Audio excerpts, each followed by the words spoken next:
வரஹ்மத்துல்லாஹி வபரகாத்து. நாம் கவலையாக இருக்கும் போதெல்லாம், நமக்கு சோதனைகள் ஏற்படும் போதெல்லாம் நம்முடைய பாவங்கள் மன்னிக்கப்படுகின்றது.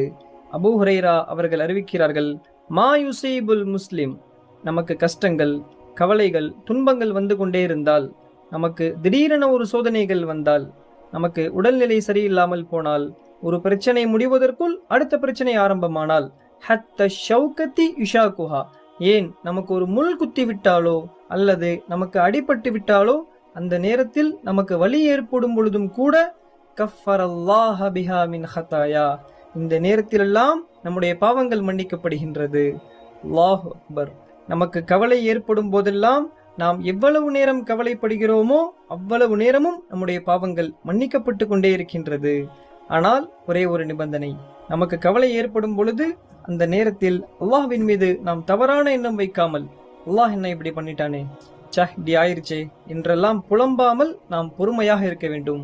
அந்த நேரத்தில் நாம் பொறுமையாக இருந்தால் நமக்கு அல்லாஹ் சோதனைகளை, கஷ்டங்களை, துன்பங்களை கொடுத்து, அந்த நேரத்தில் நாம் பொறுமையாக இருந்தால் அதற்கான நன்மையை அல்லாஹ் கொடுக்கின்றான்.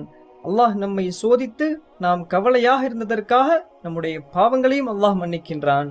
அல்லாஹு அக்பர். அல்லாஹ்வை போன்று இரக்கமுடையவன் யாருமே இல்லை. கவலை இல்லாமல் யாரும் இல்லை. கவலைப்படும் பொழுது அல்லாஹ்வை நினைப்பவர்களாக அல்லாஹ் நம்மை ஆக்குவானாக. ஆமீன் கூறுங்கள். அஸ்ஸலாமு அலைக்கும் வரஹ்மத்துல்லாஹி வபரகாத்துஹு.